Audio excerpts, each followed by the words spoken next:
5 buwang labanan sa Marawi. May 23, 2017, Marawi, Philippines. Nakahanda na ang Philippine military na i-raid ang isang safe house sa Basak Malutlut sa Marawi. May nakapagsabi na sa kanila na sa safe house nagtatago ang Abu Sayyaf commander na si Isnilon Hapilon. Si Hapilon ay isa sa pinakamalaking terorista hindi lang sa Pilipinas kundi sa buong mundo. Sa katunayan, kabilang siya sa most wanted terrorists list ng US sa mga panahong iyon. Pinasok ng military ang bahay pero agad silang pinaputukan ng mga nasa loob nito. Kung titignan mo, ito ay tila isang ordinaryong engkwentro lamang ng mga sundalo at ng Abu Sayyaf. Palitan ng putok hanggang ang isang grupo ay umatras. Ang hindi nila alam sa mga oras na iyon, hudyat na pala ito ng isa sa pinakamadugo at pinakamahabang terrorist attack sa kasaysayan ng Pilipinas. Bago tayo magpatuloy sa ating kwento, huwag niyong kalimutan mag-like sa video at mag-subscribe sa channel kung gusto niyo pang makakita ng mga videong katulad nito. Balik na tayo. Habang nagbabarilan ang dalawang grupo, may isang grupong nagmartsa sa kalsada. May mga dala silang baril at nakasuot ng itim.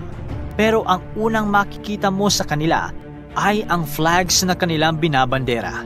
May dala silang ISIS flags. Sila ang resback ng mga terorista.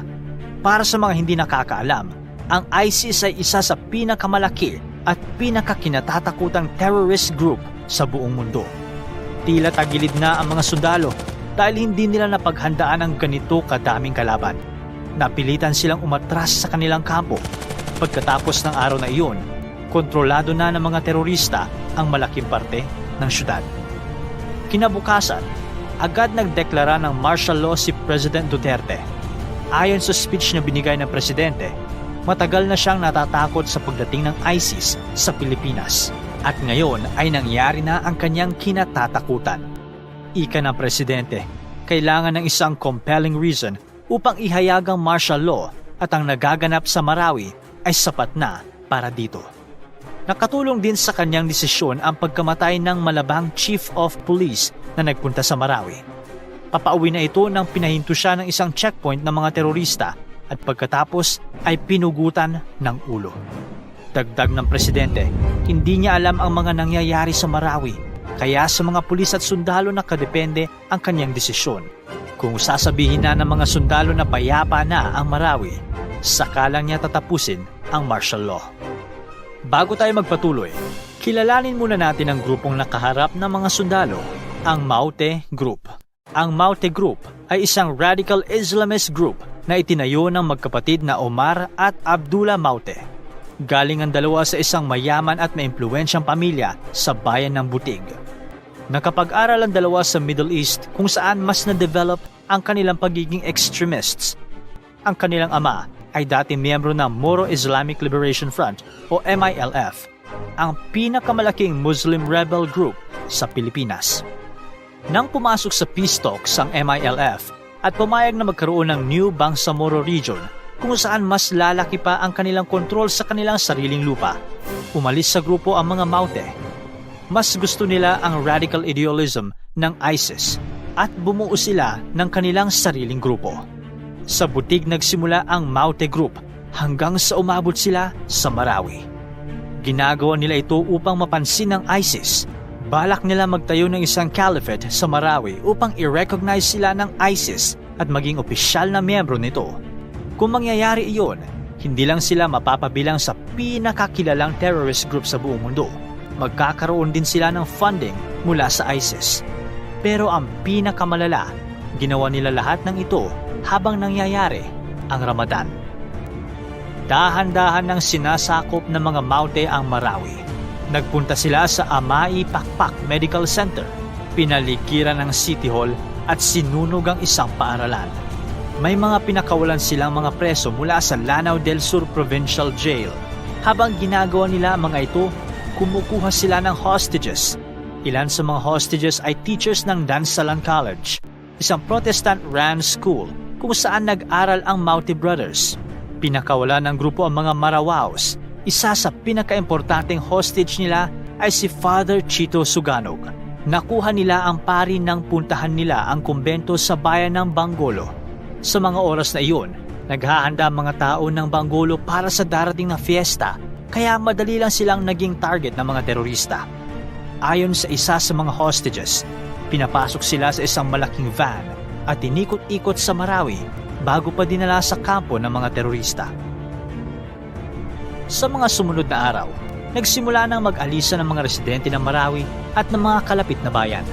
Sa loob ng isang buwan, mahigit sa 300,000 katao ang umalis sa kanilang tahanan dahil sa pag-atake ng mga Maute.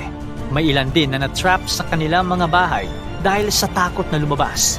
Dahil dito, gumawa ang ilang mga residente ng isang rescue group upang tulungan ang kanilang mga kapitbahay. Inisa-isa nila ang mga bahay upang makita kung may mga tao bang pwede nilang tulungan.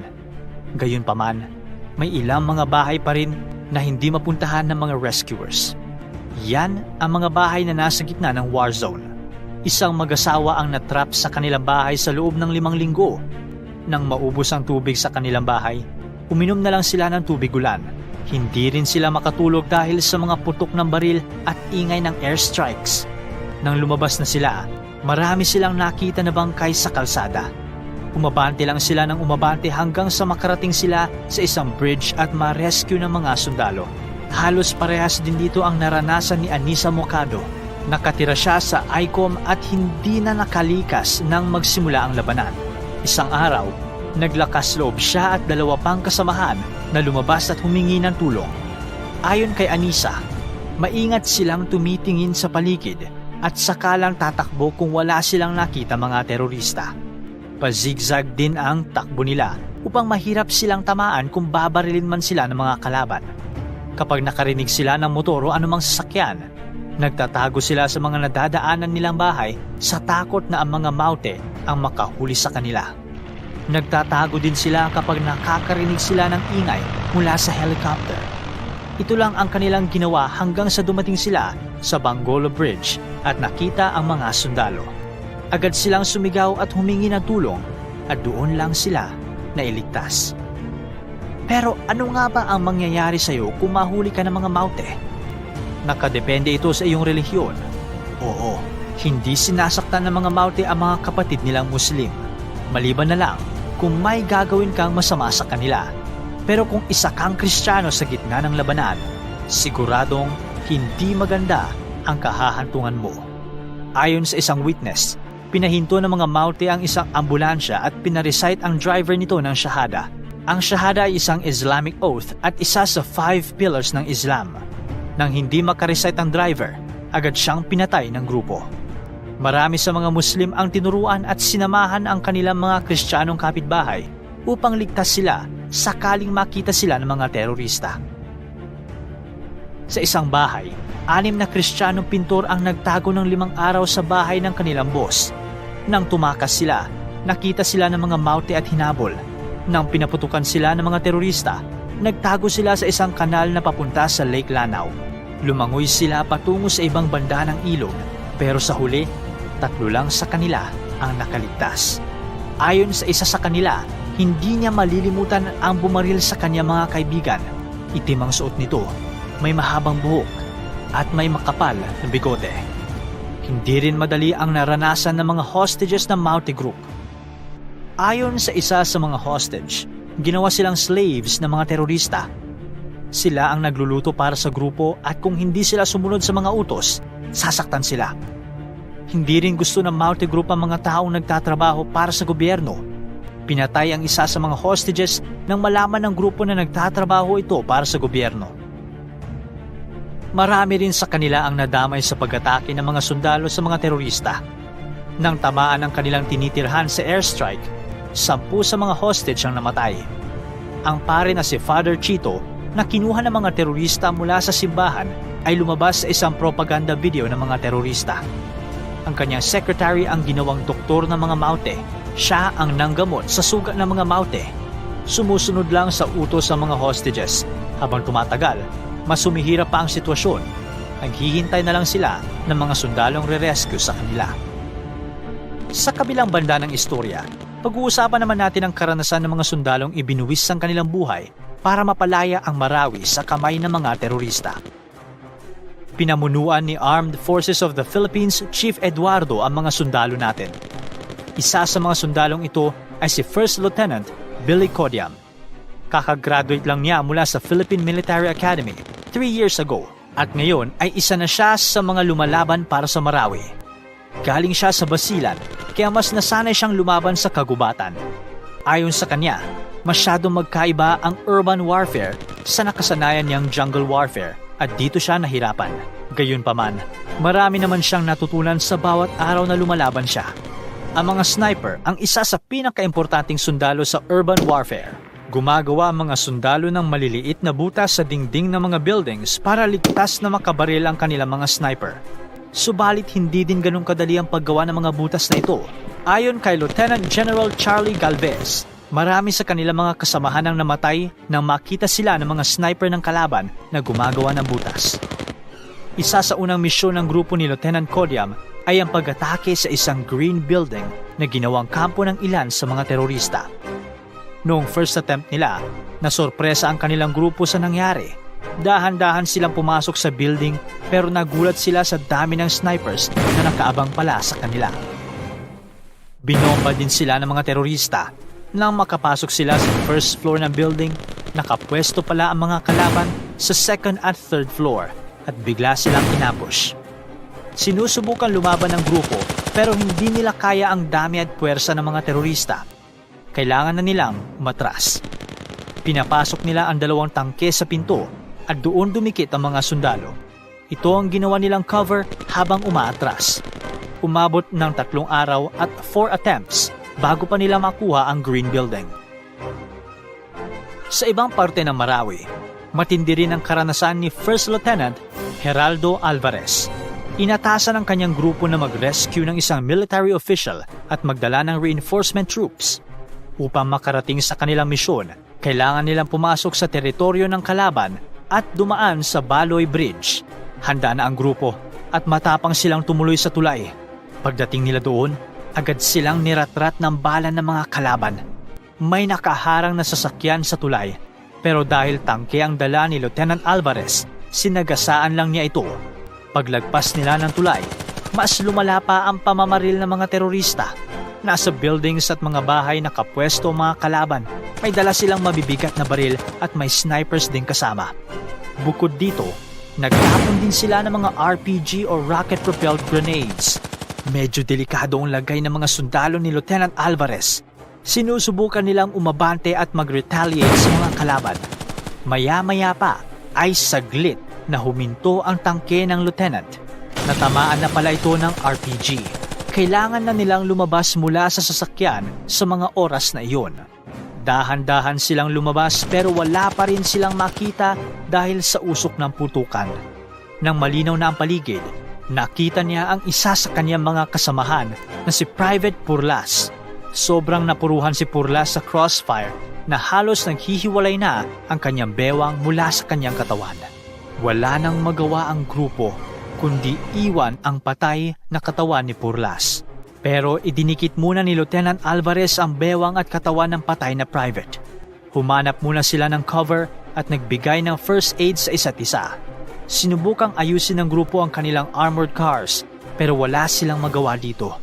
Ngayon, kailangan ng rescuehin ng mga rescuers. May dumating na chopper para sa grupo pero niratrat ito ng bala ng mga kalaban. Hindi man lang nakalapit ang chopper sa kanila dahil napilitan na lang itong umatras sa dami ng tama.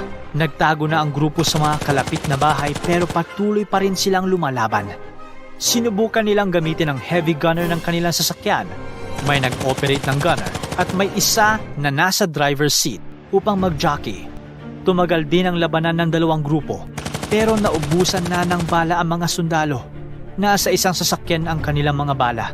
Nag-volunteer ang driver na siya na lang ang lumabas para kumuha nito. Pero natamaan siya sa tagiliran bago pa siya nakalabas. Gayunpaman, nagawa pa rin niya ang puntahan ng isang sasakyan at kunin ang mga bala. Maya-maya pa, nag-iba na ang galaw ng kanilang gunner. Namatay na pala ang driver mula sa kanyang sugat. Mas lumala pa ang sitwasyon nang sunugin ng mga kalaban ng mga bahay malapit sa kanila. Namatayan pa ng isang kasamahan ng grupo sa mga sumunod na araw. Umabot ng 5 araw bago pa ma-rescue ang grupo. Sa 19 katao ni Lieutenant Geraldo Alvarez, 4 lang ang namatay. Malaking tagumpay pa rin iyon sa dami ng pinagdaanan ng grupo. Dahil sa kabayanihan at kakaibang leadership na ipinakita ng lieutenant, nominado siyang tumanggap ng Medal of Valor, ang pinakamataas na parangal na pwedeng ibigay sa isang Pilipinong sundalo. Marami pang labanan ang nangyari sa Baloy Bridge.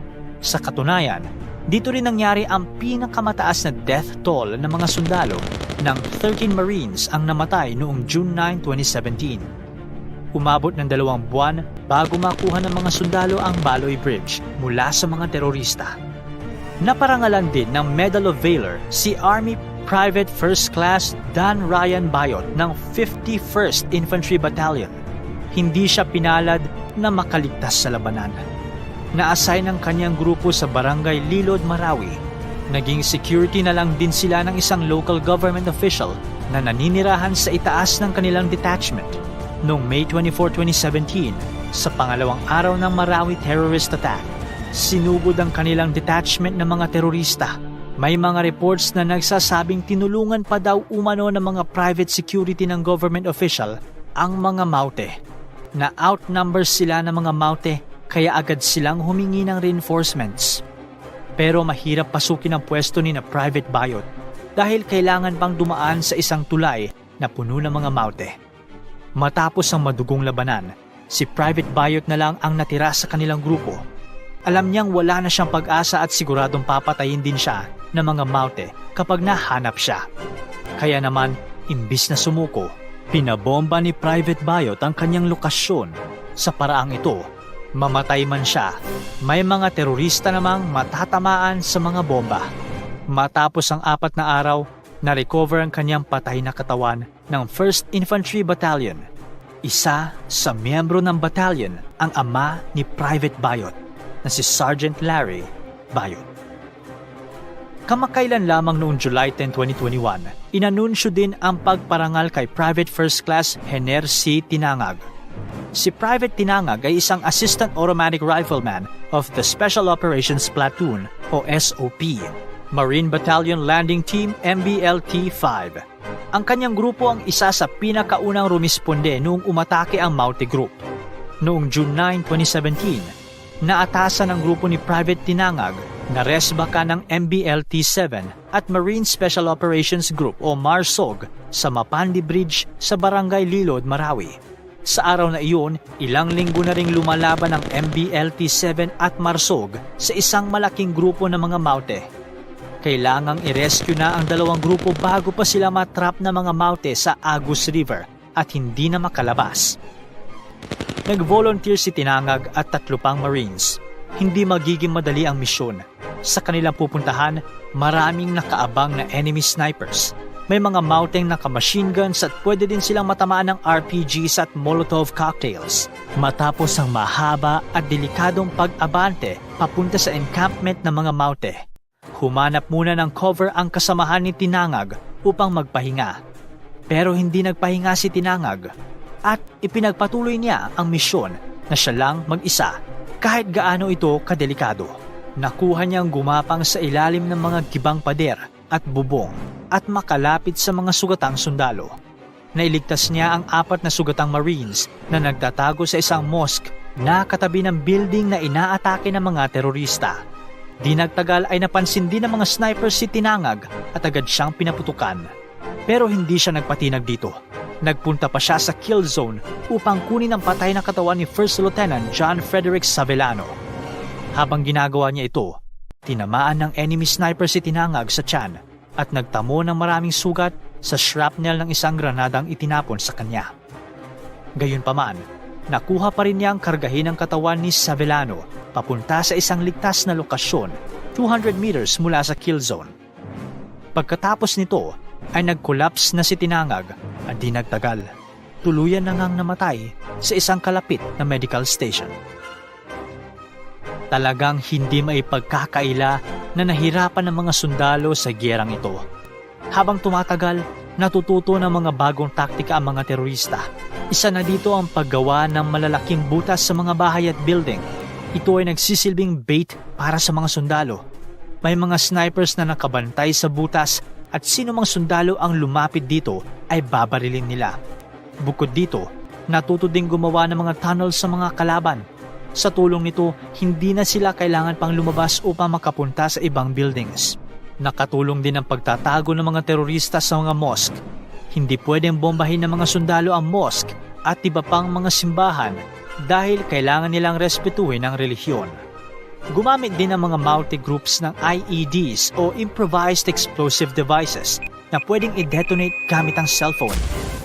Gayunpaman, patuloy lang ang laban ng mga sundalo.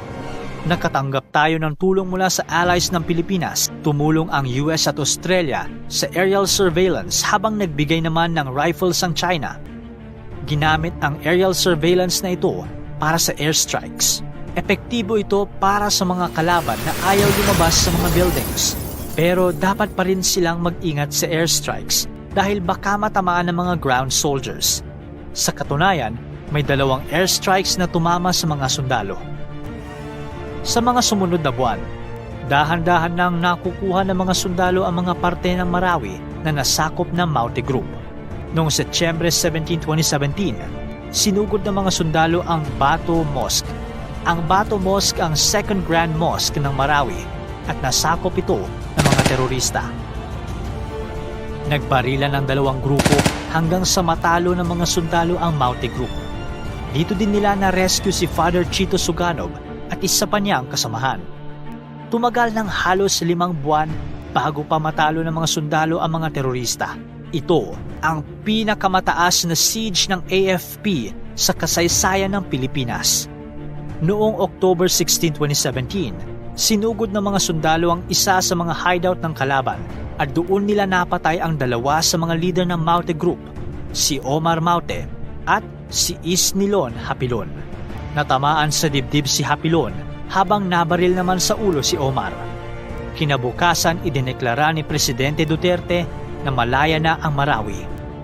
Noong October 23, 2017, eksaktong 5 buwan mula nang magsimula ang pag-atake ng Maute Group sa Marawi, idineklara ni Philippine Defense Minister Delfin Lorenzana na wala nang natitirang terorista sa Marawi matapos silang talunin ng mga sundalo. Sa kabuuan ng nangyaring digmaan, namatay ang 920 terrorist fighters, 165 government soldiers at 45 civilians. Ngayon ay naaalala pa rin ng mga residente ng Marawi ang nangyari noong May 23, 2017, isang terrorist attack na tumagal ng 5 buwan. Marami sa kanila ang namatayan ng mahal sa buhay at may ibang nawala ng tahanan. Gayunpaman, patuloy pa rin sila sa laban ng buhay at iisa lang ang kanilang hiling: kapayapaan. Nagustuhan mo ba ang kwento namin ngayon? Ano ang natutunan mo sa Marawi Siege? Ano pa ang pwede nating maitulong upang mapanatili ang kapayapaan sa Marawi? Para tuloy-tuloy ang saya at kwentuhan, huwag kalimutan mag-subscribe sa Bubbly YouTube channel at pindutin ang notification bell.